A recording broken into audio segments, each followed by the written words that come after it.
नमस्कार, आप देख रहे हैं देवभूमि का दंगल। मैं हूं आपके साथ शैलेंद्र चौहान। उत्तराखंड सरकार ने 1 जुलाई से चारधाम यात्रा शुरू करने की बात कही थी, लेकिन नैनीताल हाईकोर्ट ने इस पर रोक लगा दी। इसी पर हम बात करेंगे। चारधाम यात्रा पर विराम।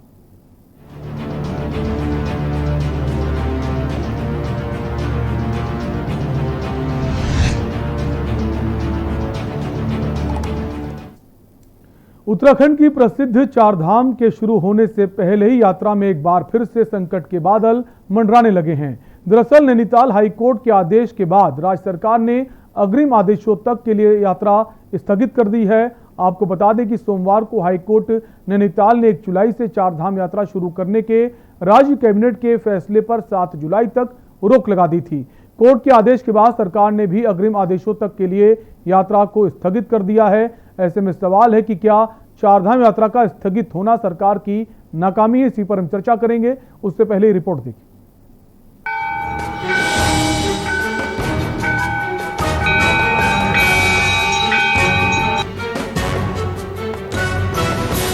देश और दुनिया की प्रसिद्ध चारधाम यात्रा शुरू होने से पहले ही स्थगित हो गई है।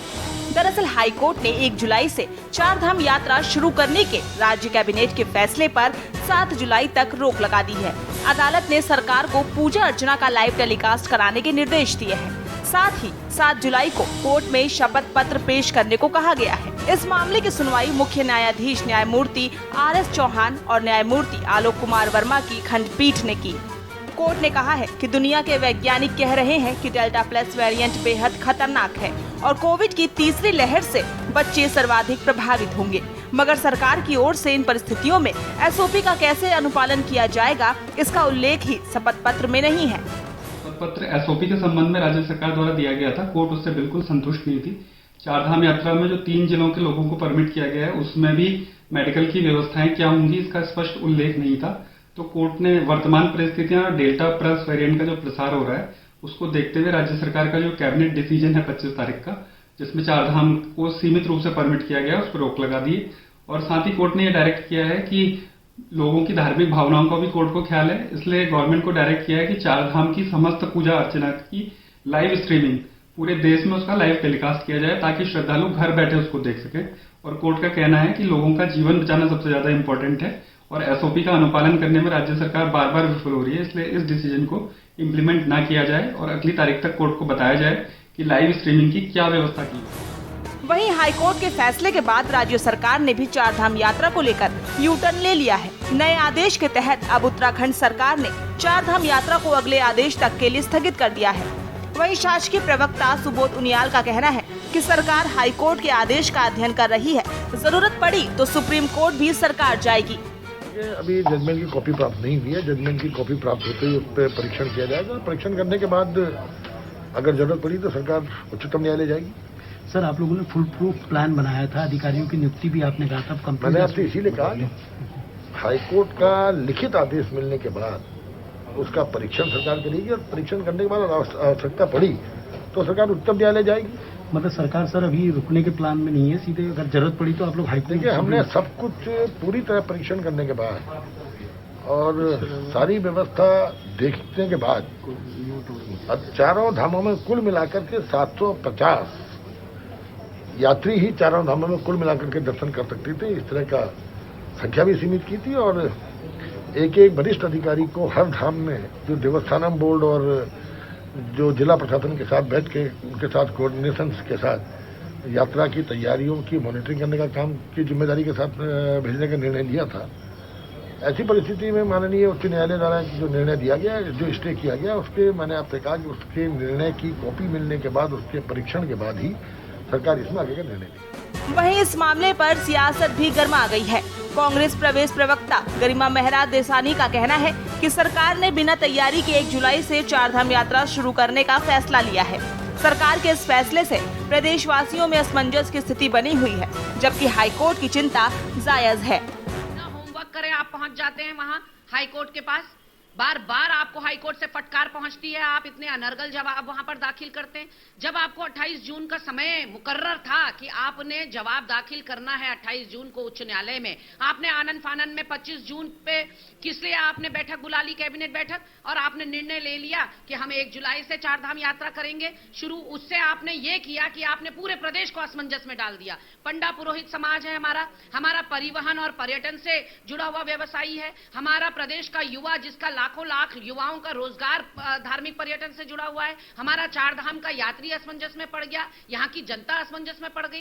तो आपने 1 जुलाई से कह तो दिया, वहां आप हाईकोर्ट में अपना जवाब संतुष्ट रूप से उसको संतुष्ट नहीं कर पाए हाईकोर्ट को, और अब हाईकोर्ट ने यह कहा है कि 1 जुलाई नहीं 7 जुलाई से यहां पर यात्रा होगी, और आपको सजीव चित्रण करने के लिए कहा है, लाइव टेलीकास्ट दिखाने के लिए कहा है कि आप कैसे व्यवस्थाएं करेंगे, आप कैसे टेस्टिंग की प्रक्रिया करेंगे, क्योंकि हाईकोर्ट को कहीं ना कहीं ये डर है कि 4 धाम यात्रा का हश्र भी कुंभ की तरह ना हो। कुल मिलाकर 4 धाम यात्रा के शुरू होने से पहले ही स्थगित होने से सरकार की फजीहत होने के साथ ही इससे जुड़े लोग भी मायूस हो गए हैं। ऐसे में ये देखना दिलचस्प होगा कि सरकार आगे क्या कदम उठाती है। क्या सरकार हाईकोर्ट के फैसले के खिलाफ सुप्रीम कोर्ट जाएगी? क्या 7 जुलाई के बाद उत्तराखंड के 4 धाम यात्रा शुरू होगी? इससे भी बड़ा सवाल ये है कि क्या 4 धाम यात्रा स्थगित होना राज्य सरकार आधी अधूरी तैयारी का ही नतीजा है? देहरादून से के न्यूज इंडिया के लिए अंकित काला की रिपोर्ट। तो 1 जुलाई से जो यात्रा शुरू होने वाली थी उसको 7 जुलाई तक के लिए रोक दिया गया। उसके बाद हाईकोर्ट संज्ञान लेगा और उसको ठीक लगता है तो फिर यात्रा को शुरुआत की जाएगी। हालांकि सरकार को लेकर लोग ये आरोप लगा रहे हैं कि सरकार ने तैयारियां नहीं की थी। इसी पर हम चर्चा करेंगे। हमारे साथ कुछ मेहमान हैं, सबसे पहले आपका उनसे तारीफ करा देते हैं। हमारे साथ दुष्यंत मैनाली हैं, अधिवक्ता हैं हाईकोर्ट के। सर स्वागत है आपका। नवीन ठाकुर हैं, बीजेपी प्रवक्ता है। सर आपका भी स्वागत है। नवीन जी सबसे पहले आपके पास आएंगे, लेकिन उससे पहले एक ब्रेक के लिए रुकेंगे। ब्रेक के बाद इस चर्चा को हम आगे बढ़ाएंगे। छोटे से ब्रेक के लिए रुकेंगे, फौरन हाजिर होंगे।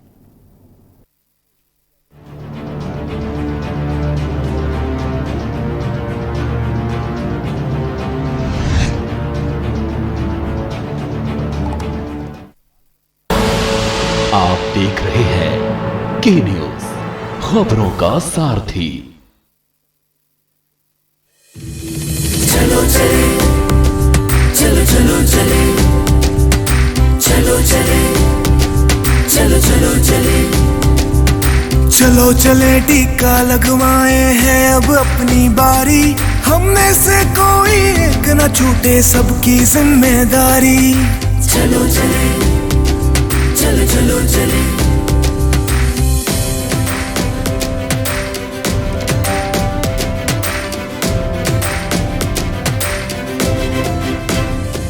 न शर्माना न घबराना न तुम आलस करना, कोरोना महामारी को मिल साथ खत्म है करना। मत रख शंका और सभी को है तूने प्रेरित करना, देवभूमि की युवा शक्ति तुम ना हक डरना। हम युवा शक्ति है साथ में मिलके करनी ये तैयारी, हम में से कोई एक न छूटे सबकी जिम्मेदारी। चलो चले, चलो चलो चले, चलो चले, चलो चलो चले।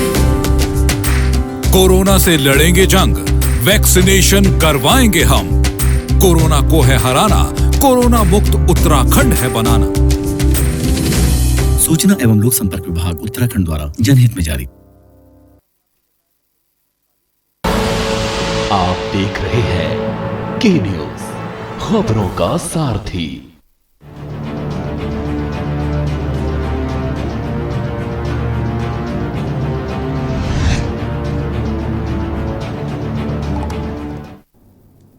ब्रेक के बाद एक बार फिर आपका स्वागत है। आप देख रहे हैं देवभूमि के दंगल, जहां हम बात कर रहे हैं उत्तराखंड में 4 धाम यात्रा को लेकर जो हाईकोर्ट ने फिलहाल उस पर रोक लगा दी, जो 1 जुलाई से शुरू होनी थी। इसी पर चर्चा कर रहे हैं।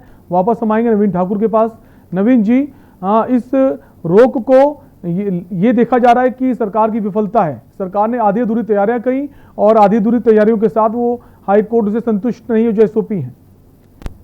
नहीं, सरकार की पूरी तैयारियां थी, कोई आधी अधूरी तैयारी नहीं थी। सरकार को अपने सभी लोगों की चिंता थी, इस कारण जो है सरकार इस यात्रा को शुरू करना चाह रही थी और पूरी तैयारी के साथ। और चूंकि अब हाईकोर्ट का आदेश आ गया तो हाई कोर्ट का माननीय उच्च न्यायालय के आदेश जो दिनांक 28 जून को आया, उसके अनुपालन में चारधाम यात्रा जो है स्थगित कर दी गई और हाई कोर्ट के आदेश का अध्ययन भी हो रहा है। ना हाई कोर्ट ने स्थगित क्यों की? कुछ ना कुछ तो खामी थी ना, जो आपने व्यवस्थाएं बनाई थी स्वास्थ्य को लेकर, जो टेस्टिंग को लेकर, कहीं ना कहीं खामी नजर आई ना, वो संतुष्ट नहीं है कि आपने तैयारियां अधूरी की हैं। ऐसे में संकट पैदा हो सकता है यात्रा को लेकर। देखिए, सरकार की तैयारियां पूरी थी, लेकिन माननीय उच्च न्यायालय का जो आदेश है उस आदेश का अध्ययन किया जाएगा। अभी चूंकि भारतीय जनता पार्टी का 3 दिन का मंथन शिविर रामनगर में चल रहा है, आज अंतिम दिन है, और जैसे ही हमारे जो है मंत्रीगण वहां से वापस आएंगे, माननीय उच्च न्यायालय के आदेश का अध्ययन किया जाएगा, अधिकारीगण भी जो है वहां से आ जाएंगे, उसके बाद जो है हम कोई निर्णय लेंगे। और सरकार के साथ हैं वरिष्ठ अधिवक्ता हैं नैनीताल हाई कोर्ट से दुष्यंत जी। नवीन जी का कहना है कि तैयारियां पूरी थी, तैयारियों में कोई कमी नहीं थी।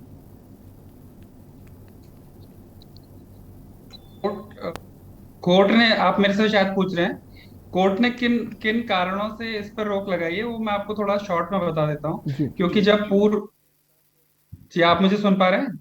आपकी आवाज आ रही है, अपनी बात कही।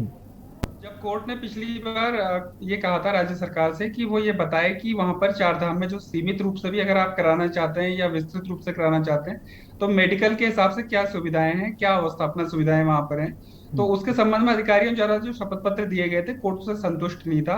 मेडिकल की तैयारियों के बारे में भी जो शपथ पत्र थे वो संतुष्टिपरक नहीं थे। और साथ ही एसओपी के संबंध में बहुत बार तो ऐसा हुआ कल की उसमें हरिद्वार और देहरादून का भी एसओपी में जिक्र था, जबकि वर्तमान में जो सीमित यात्रा है उसमें हरिद्वार और देहरादून से यात्रा होनी नहीं है। तो बहुत सारी कमियां उसमें कोर्ट ने पाई, इसलिए जो वर्तमान परिस्थितियां उसको देखते हुए कोर्ट ने इस पर स्टे लगाने का ऑर्डर कल किया है।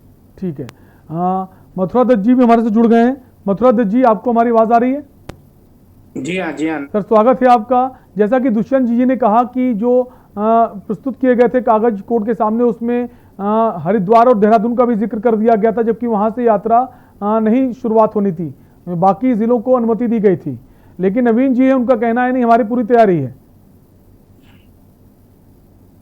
देखिए, सबसे बड़ा सवाल तो यह है कि अगर सरकार की तैयारी थी तो कोर्ट में याचिका क्यों गई, और याचिका गई तो माननीय उच्च न्यायालय का जो निर्देश आया है वो साफ जाहिर है उसमें कि सरकार की कोई तैयारी नहीं थी, आधी अधूरी तैयारी थी। सरकार के अधिकारियों की लापरवाही है ये। उन्होंने मुख्यमंत्री जी को भी गुमराह किया, मुख्यमंत्री जी को अंधकार में रखा और पूरी कैबिनेट को भी अंधकार में रखा, और पूरी आधी अधूरी तैयारी के साथ चार धाम यात्रा को शुरू करना चाहते थे। सब लोग चाहते हैं, देखिए, चार धाम यात्रा शुरू हो, पूरा देश चाहता है, पूरा विश्व चाहता है कि चार धाम यात्रा शुरू होनी चाहिए। और चार धाम यात्रा से उत्तर प्रदेश की बहुत बड़ी आर्थिकी जुड़ी हुई है। हजारों लोग उससे जुड़े हुए लोग हैं, जिनका प्रत्यक्ष और अप्रत्यक्ष रूप से रोजगार मिलता है, उन लोगों का पेट पलता है उस क्षेत्र में। जी बिल्कुल, आर्थिक रूप से बहुत सारे लोग इससे जुड़े हुए हैं। नवीन जी, अभी आपने सुना जैसा दुष्यंत जी ने कहा कि उसमें देहरादून और हरिद्वार का भी जिक्र कर दिया गया, जबकि वहां के लोगों को यात्रा की अनुमति नहीं मिली। तो कहीं ना कहीं खामी तो है ना सरकार की तरफ से जो कागज प्रस्तुत किए गए। सरकार की जो मंशा थी वो 1 तारीख से और 10 तारीख तक केवल 3 जिलों की अनुमति थी, जिसमें बद्रीनाथ के लिए केवल चमोली जिले को अनुमति थी, रुद्रप्रयाग केदारनाथ के लिए रुद्रप्रयाग के लोगों को अनुमति थी, और उत्तरकाशी के लोग गंगोत्री और यमुनोत्री के दर्शन कर सकते थे। 11 जुलाई से हम जो है पूरे उत्तराखंड के लिए इसको खोलने की तैयारी थी, और माननीय उच्च न्यायालय ने वे भी 7 तारीख तक की रोक लगाई है। तो 11 तारीख तक जो है, जो पूरे प्रदेश को लेकर जो तैयारियां करनी थी वो तैयारियां जो है सरकार कर रही है, और जो भी माननीय उच्च न्यायालय ने आदेशित किया होगा सरकार को, उन तैयारियों को भी जो है पूरा कर लिया जाएगा। तो अब हमारे पास समय है, और पहले भी हमारे पास समय था। 3 जिलों को लेकर हमारी पूरी उस वक्त तैयारी थी। लेकिन नवीन जी, गलती तो मानते हैं ना, गलती हुई है ना आपसे, क्योंकि बहुत सारे लोगों ने आशाएं लगा ली थी कि 1 तारीख से शुरुआत हो जाएगी, कहीं ना कहीं कुछ रोजगार की शुरुआत होगी, भले वो 3 जिलों से शुरुआत होगी, लेकिन कहीं ना कहीं उम्मीदें तो लोगों की बढ़ी थी कि कहीं ना कुछ तो रोजगार आएगा, कुछ तो आर्थिक मदद मिलेगी। उसको भी ठेस पहुंचा है, और सिर्फ आपकी गलती की वजह से। सरकार की भी मंशा यही थी कि अपने जितने भी जो है होटल व्यवसायी हैं, जो अपने वहाँ पे पुरोहित समाज है, और जिन लोगों को जो है आजीविका यात्रा के कारण चलती है, तो अतिशीघ्र जो है यात्रा शुरू करें। और अपने सभी लोग जो यात्रा का बेसब्री से इंतजार कर रहे हैं, भक्तजन भी इंतजार कर रहे हैं, उन सबको जो है इस यात्रा से लाभ मिल सके। पर चूंकि अब माननीय उच्च न्यायालय का आदेश आ गया है तो सरकार उसका अध्ययन करेगी और मैंने कहा जो भी उच्च न्यायालय का उसमें आदेश नवीन जी, होगा। मंशा पे प्रश्न चिन्ह नहीं उठा रहे, मंशा पे कोई सवाल नहीं, मंशा अच्छी सरकार के लिए, मंशा के लिए तैयारियां भी तो करनी चाहिए ना। मेडिकल तैयारी को लेकर उत्तराखंड ने कहा है कि आपकी मेडिकल तैयारी है ही नहीं, तो उत्तराखंड जो हाई कोर्ट है उसने साफ कहा है कि मेडिकल की तैयारी आपकी है नहीं, आपने देहरादून और हरिद्वार को भी जोड़ दिया, तो कहीं ना कहीं गलतियां हुई हैं। देहरादून और हरिद्वार को इसमें 1 तारीख वाले में क्यों जोड़ा गया ये मेरे समझ से बाहर है, लेकिन 11 तारीख से हमने पूरे प्रदेश की यात्रा शुरू करनी थी। 1 तारीख से जो यात्रा शुरू हो रही थी वो केवल 3 जिलों के लिए थी। लेकिन मेडिकल तैयारियां जो उससे भी संतुष्ट नहीं है हाई कोर्ट, उसका कहना है मेडिकल की तैयारियां भी आपकी संतुष्ट करने लायक नहीं है, लोगों को नुकसान पहुंच सकता है। सरकार ने अपने स्तर से पूरी तैयारी की थी। मैंने कहा देखिए मेडिकल स्तर पे हमने जोशीमठ तक में और जागेश्वर तक में जो है ऑक्सीजन प्लांट खोल दिए हैं, चमोली में ऑक्सीजन प्लांट जो है शुरू हो चुके हैं, तो मेडिकल के स्तर पे भी सरकार पूरी तैयारी कर रही है। लेकिन उसके बावजूद अगर हाई कोर्ट को कुछ कमियां लगती है तो उन कमियों को भी अतिशीघ्र दूर किया जाएगा।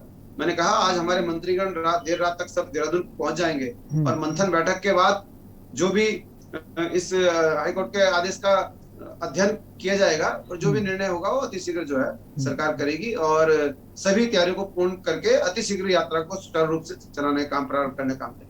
ठीक है मथुरा जी, नवीन जी का कहना है सरकार की मंशा साफ है, उसकी कोशिश थी 1 जुलाई से यात्रा शुरू हो सके, लेकिन ऐसा नहीं हो पाया। हालांकि सरकार की तैयारियां जो हैं वो कह रहे हैं पूरी थी। देखिए नवीन जी भारतीय जनता पार्टी के प्रवक्ता हैं, उनका धर्म है वो अपनी सरकार को बचाएंगे, अपनी पार्टी को बचाएंगे, अपनी सरकार का डिफेंड करेंगे, निश्चित रूप से करेंगे, उनको करना भी चाहिए। वो सरकार के पक्ष की बात करने के लिए बैठे हैं तो सरकार के पक्ष की बात ही करेंगे। लेकिन सबसे बड़ा सवाल है कि मैं नवीन जी से ही पूछना चाहता हूं कि जब अगर सारी व्यवस्थाएं ठीक थी, सरकार की मंशा ठीक थी, 4 धाम यात्रा के लिए सरकार ने पूरी तैयारी की थी और कहीं कोई कमी नहीं थी, तो माननीय उच्च न्यायालय ने उसमें प्रश्न चिन्ह क्यों लगाया, क्यों वहां पर कमियों की बात की? निश्चित रूप से अधिकारी इनके बेलगाम अधिकारी हो गए हैं, वो मुख्यमंत्री जी को कुछ नहीं समझ रहे हैं, मंत्रियों को कुछ नहीं समझ रहे हैं, उटपटांग जवाब कोर्ट को देते हैं। आप देखें ना कि क्या कहा, जो कोरोना की तीसरी लहर आ रही है उसकी तैयारी के संबंध में माननीय उच्च न्यायालय की क्या टिप्पणी है। शर्म नहीं आती है किसी को भी उस टिप्पणी को देख के सरकार के जितने भी नुमाइंदे, चाहे शासन है चाहे प्रशासन है।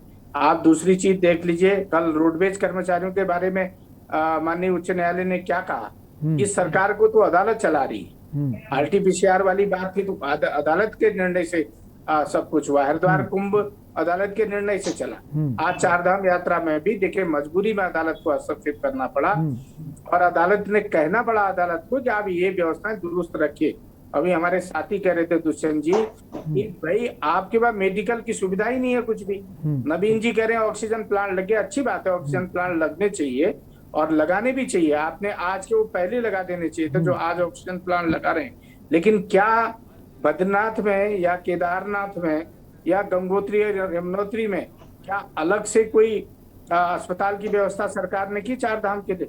क्या वहां पर डॉक्टरों की जो समुचित व्यवस्था होनी चाहिए, वहां पर संख्या पर्याप्त संख्या में डॉक्टर हैं, फार्मासिस्ट हैं, नर्सिंग स्टाफ है, वार्ड बॉय हैं, सबकी तैनाती कर दी थी सरकार ने? नहीं की सरकार आधी अधूरी तैयारी के साथ जा रही है और कोर्ट में जाने के बाद फिर सरकार की बेइज्जती होती है, उनके अधिकारियों को डांट पड़ती है, अधिकारियों के साथ साथ सरकार की कार्यप्रणाली पर भी प्रश्न लगता है। बिल्कुल प्रश्न चिन्ह लगता है कि सरकार ने 1 जुलाई से कहा था, घोषणा की थी कि यात्रा शुरू हो जाएगी। मथुरा जी, सवाल ये भी है कि काफी सारे लोगों ने उम्मीदें लगा रखी थी, उनकी आशाएं बन चुकी थी कि बहुत जल्दी अब यात्रा शुरू होगी, रोजगार मिलेगा, तो कहीं ना कहीं उनको भी एक झटका लगा है।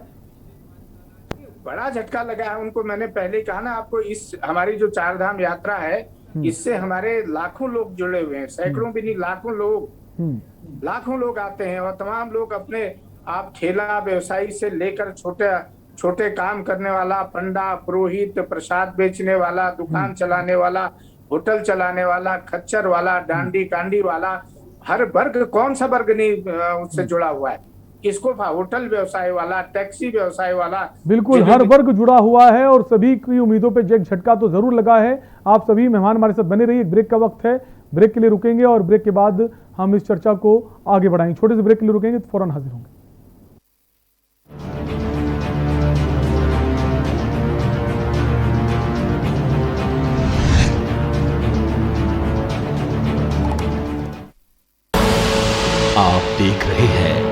के न्यूज, खबरों का सारथी।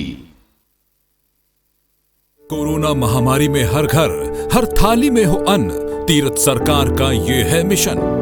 इस संकल्प के साथ प्रदेश के मुख्यमंत्री तीरथ सिंह रावत योजनाओं को पूरा करने में जुटे हैं। राज्य में राष्ट्रीय खाद्य सुरक्षा योजना के अंतर्गत 13.95 लाख राशन कार्ड धारकों को नियमित रूप से प्रति यूनिट प्रति माह 2 किलो गेहूं एवं 3 किलो चावल वितरित किए जा रहे हैं। प्रधानमंत्री गरीब कल्याण अन्न योजना के माध्यम से राष्ट्रीय खाद्य सुरक्षा योजना के कार्ड धारकों को इस महामारी के काल में नवंबर 2021 तक मुफ्त राशन की व्यवस्था की गई है।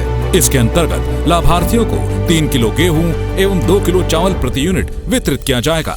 राष्ट्रीय खाद्य सुरक्षा के 13 लाख परिवारों के अतिरिक्त राज्य के लगभग 10 लाख राशन कार्ड धारकों को राज्य खाद्य योजना के अंतर्गत 20 किलो राशन, 10 किलो गेहूं और 10 किलो चावल 3 महीने मई, जून और जुलाई के लिए उपलब्ध कराया जा रहा है। राज्य के सभी 23.66 लाख सार्वजनिक वितरण प्रणाली के लाभार्थियों को 2 किलो चीनी प्रति कार्ड 3 माह मई, जून और जुलाई के लिए वितरित की जा रही है। प्रवासियों को खाद्यान्न सुरक्षा प्रदान करने हेतु राज्य में वन नेशन वन राशन योजना को क्रियान्वित किया गया है। जानकारी हेतु हेल्पलाइन नंबर भी जारी किया गया है, जिसमें आप 1800-180-4188 पर संपर्क कर सकते हैं। कोरोना के इस दौर में तीरथ सरकार है आपके साथ। हर घर राशन पहुंचाना, यही है तीरथ सरकार का प्रयास। जुबान के लिए उड़ चला गैरों की ज़मीं पर, खुशबू अपने पन की ढूंढता। दूर कितना भी जाओ, इस जुबान से दूर ना जा पाओगे। रुमल बोलो जुबान केसरी। आप देख रहे हैं के न्यूज, खबरों का सारथी।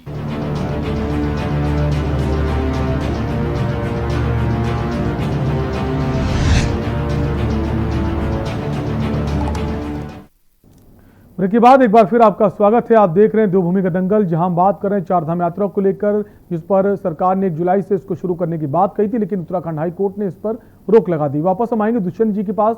दुष्यंत जी, जो रोक लगाई गई है, अब 7 तारीख को फिर से सुनवाई होगी। सरकार को सारी चीजें उनके अनुरूप दिखती हैं, तो क्या फिर से शुरुआत हो सकती है 7 तारीख को? देखिए, 7 तारीख को जो कोर्ट ने तारीख लगाई हुई है, पहले से कोरोना नियंत्रण के मामलों को लेकर नियत है, और अभी डेल्टा वेरिएंट का जो प्रसार हो रहा है, जो स्थितियां होंगी, वैक्सीनेशन का जो लेवल इन 3 जिलों में रहेगा, तो उसके आधार पे आगे क्या निर्णय होगा उसके बारे में अभी से नहीं कहा जा सकता। लेकिन तब की जो परिस्थितियां होंगी, कोर्ट उसके अनुसार निर्णय करेगा। लेकिन वर्तमान में कोर्ट ने व्यापक परिप्रेक्ष्य में इस पर रोक लगाई है। जो आने वाली आशंका है, यहाँ तक कि उसमें जिक्र किया है कि वो बच्चों के लिए भी इस तरह का एक्सपोजर खतरनाक हो सकता है, और जो मेडिकल की तैयारियां हैं वो चुस्त दुरुस्त नहीं है। वैक्सीनेशन का परसेंटेज तीनों जिलों में 20% से नीचे है, तो इन सब आधारों पर लगाया है। अगर इनमें कुछ सुधार होता है तो अपेक्षा कर सकते हैं कि 7 तारीख को कोर्ट इसको रिव्यू करे। लेकिन दुष्यंत जी, अगर केसेस की बात करें, जो पॉजिटिव केसेस की दर है वो तो बहुत नीचे चली गई है जी। जो पॉजिटिव केस हैं कोरोना के इस वक्त तो उत्तराखंड में बहुत ही खत्म के बराबर हैं, कहीं भी इतने ज्यादा केसेस नहीं आ रहे हैं।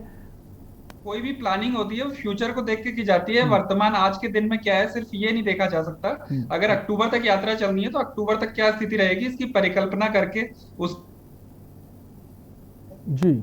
तो फ्यूचर प्लानिंग को देखते हुए उत्तराखंड की जो नैनीताल हाई कोर्ट है उसका कहना है कि अभी रोक लगाना ही ज्यादा उचित होगा। नवीन जी, अगर जिस तरह से आप जो हाई कोर्ट ने 7 तारीख को फिर से सुनवाई होगी, लेकिन जिस तरह से हालात नजर आ रहे हैं, उनका कहना है कि अक्टूबर में जो डेल्टा प्लस वेरिएंट है, 3rd वेव की आशंका है, तो उसको देखते हुए क्या लगता है यात्रा शुरू हो पाएगी? तो सरकार की पूरी मंशा और सरकार की पूरी तैयारी है। निश्चित तौर पर हम यात्रा शुरू करेंगे, क्योंकि लाखों लोगों के रोजगार का सवाल है, उनकी रोजी रोटी का सवाल है। तो सरकार जो है यात्रा शुरू बिल्कुल करेगी, और सब लोगों को आश्वंतित रहना चाहिए। डेल्टा जो वेरिएंट नया आया है उसको लेकर भी सरकार की तैयारियां हैं। कल सभी जिलाधिकारियों ने इस विषय को लेकर बैठक भी की, और सरकार ने तीसरी लहर को लेकर भी व्यापक तैयारियां की। चाहे वो बाल रोग विशेषज्ञों की भर्ती का मामला हो, चाहे वो बच्चों के लिए अलग से बेड की व्यवस्था करने का मामला हो, सरकार की तैयारियां पूरी हैं। वैक्सीनेशन भी जो है सरकार का पूरा जोर है, और कल आपने देखा कि भारत जो है वर्ल्ड में सबसे ज्यादा वैक्सीनेशन करने वाला देश भी बना, और सबसे पहले करने वाला भी बना। अभी जो हमारा 3 दिन तक वैक्सीनेशन का महाअभियान चला, उसमें भी जो है उत्तराखंड में भी 1,28,000 तक की जो है डोज प्रतिदिन लगाई गई। लेकिन अभी वो दुष्यंत जी ने कहा, हाईकोर्ट का कहना है कि 20% से भी कम वैक्सीनेशन हो रहा है। हाँ देखिए, मैंने कहा आबादी के हिसाब से, आबादी कितनी है, आबादी अगर ज्यादा होगी तो परसेंटेज में तो कमी आएगी। अब अमेरिका की आबादी 16 करोड़ 30 करोड़ रुपए, उन्होंने 16 करोड़ लोगों को वैक्सीन लगा दिया तो उनका 50% हो गया। हमने 33 करोड़ लोगों को वैक्सीनेशन करा दिया, लेकिन परसेंटेज हमारी कम है क्योंकि हमारी आबादी 135 करोड़ है। ठीक है, आपका कहना है कि हम पूरी तैयारी है और कोशिश होगी यात्रा जल्द से जल्द शुरू हो। एक ब्रेक के लिए रुकेंगे, आप दोनों ही हमारे साथ बने रहिए। एक छोटे से ब्रेक के लिए रुकेंगे, फौरन हाजिर होंगे।